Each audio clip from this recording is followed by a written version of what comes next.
आप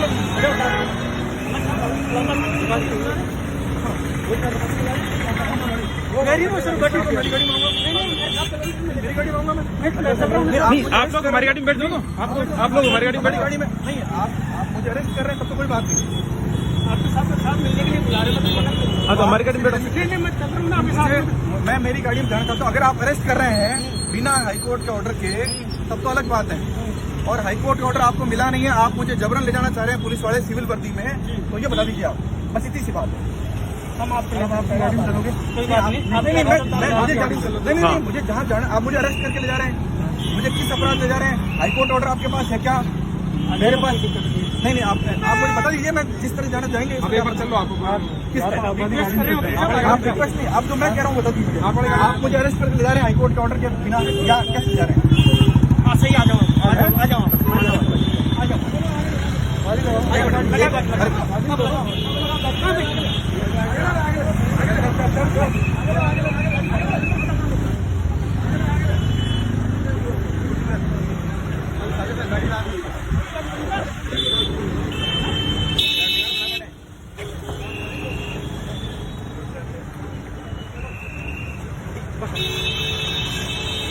जाओ दोनों, बैठो।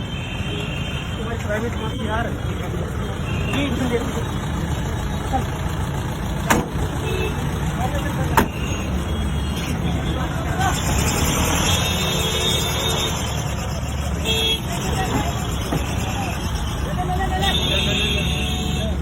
ले लो।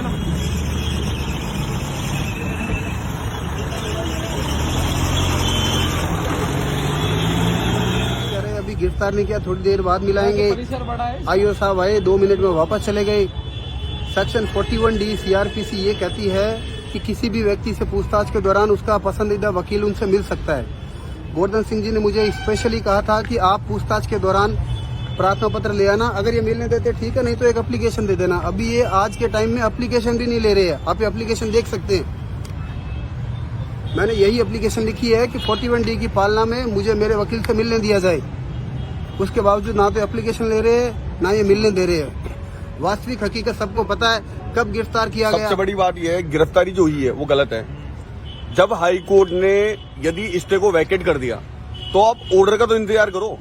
ऐसा क्या है कि आपको इतनी क्या जल्दी लग रही थी कि कोर्ट टाइम के अंदर, कोर्ट के बाहर, कोर्ट ड्रेस के अंदर आपको उनकी गिरफ्तारी करनी पड़ी? बदतमीजी से आप ऐसा क्या दबाव था, ऐसा क्या दबाव था आपके ऊपर कि आपको तुरंत गिरफ्तारी करनी पड़ी? ऑर्डर का इंतजार करते आप। आज तक आपने कितने मुलजिमों को कोर्ट से गिरफ्तार किया है, कितने वकीलों को कोर्ट से गिरफ्तार किया है? ओनली गोवर्धन सिंह वारदार को गिरफ्तार क्यों किया आपने? क्यों? क्योंकि वो बेदागों की बोलता है। मैं भी बोलता हूँ बेदागों की, मेरे को करो गिरफ्तार। सरकार पूरी तरीके से निकम्मी है, मैं खुद कह रहा हूँ, पूरी तरीके से निकम्मी है। आज एक वकील को बंद करके आपने क्या साबित कर दिया कि आप पूरी तरीके से निकम्मे हो?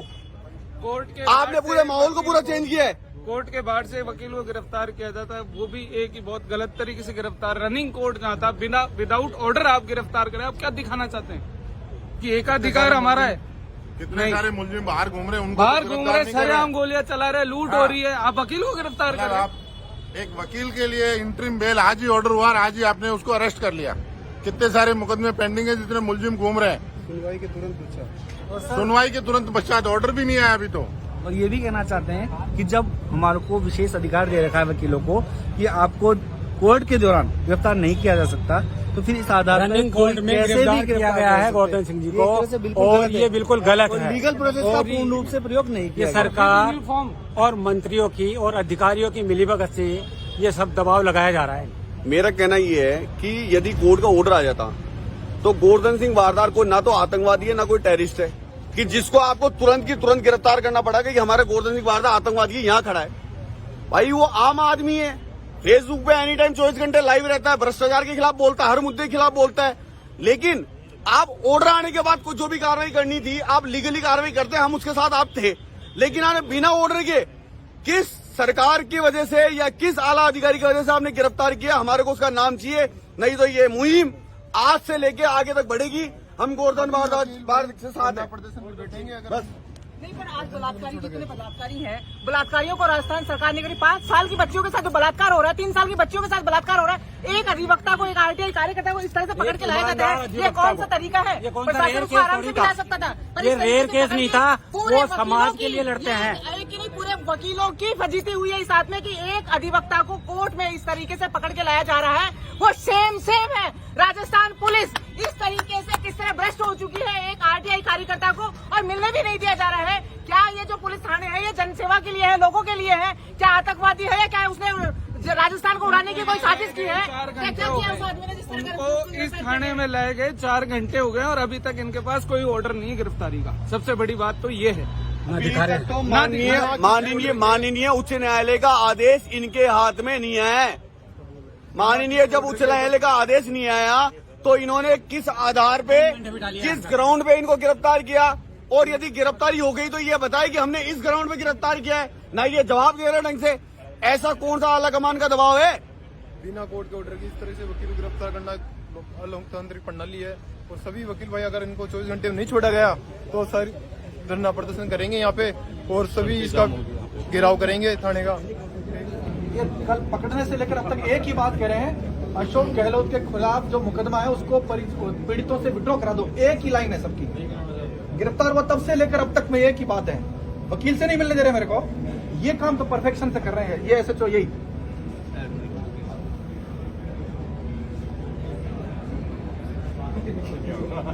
कोई बात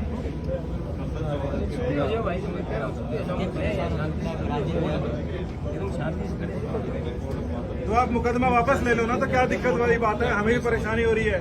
भाई मुझे पकड़ लिया कोई बात नहीं, लेकिन मेरा कहना यह है कि जिस गैंगरेप जिन्होंने किया, जो डकैत थे, जिन्होंने जिनका डकैती सामान बरामद हो गया, उनको भी तो पकड़ना चाहिए। चलो मुझे पकड़ लो, आप मुझे जेल में डाल दो, मुझे कोई फर्क नहीं पड़ता। मैं तो छोटा आदमी, सामान्य आदमी हूँ। सरकार कह रही है कि आप हट जाओ, तो हट जाओ। क्यों आप इस जिद पे अड़े हो?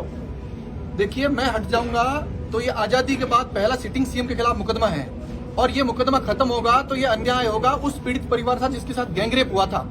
ये अन्याय होगा उनके साथ जिनको न्याय नहीं मिला, जिन्होंने गैंगरेप डकैती की, उनको जो छूट दी गई है, उनको निकाला गया 29 लोगों को, उनके साथ न्याय होगा, और पीड़ित परिवार के साथ अन्याय होगा जिनके साथ डकैती, अपहरण, गैंगरेप जैसी घटना हुई थी। यह है असली बात। आप दूर रहो भैया, आप दूर रहो। आपको कोर्ट में बोलना बोलिए, यहाँ प्रोटेक्शन में है, चुप रहो आप।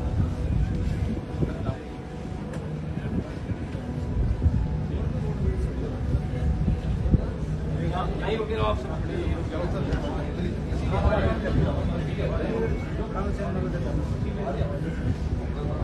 सर जी, सरकार बदलेगी तो क्या करोगे? पुलिस वाले सर जी, सरकार बदलेगी फिर क्या करोगे? बात तो सही है। माफी मांगेंगे लिखित में? क्या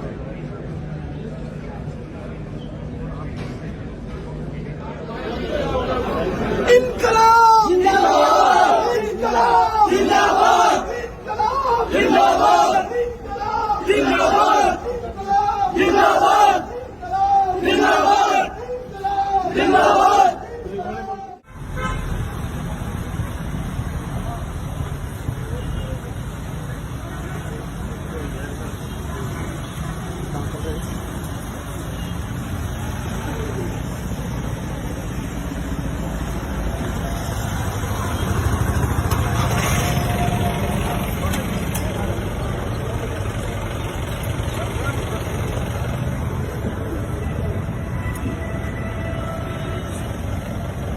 राकेश तेरी भी है।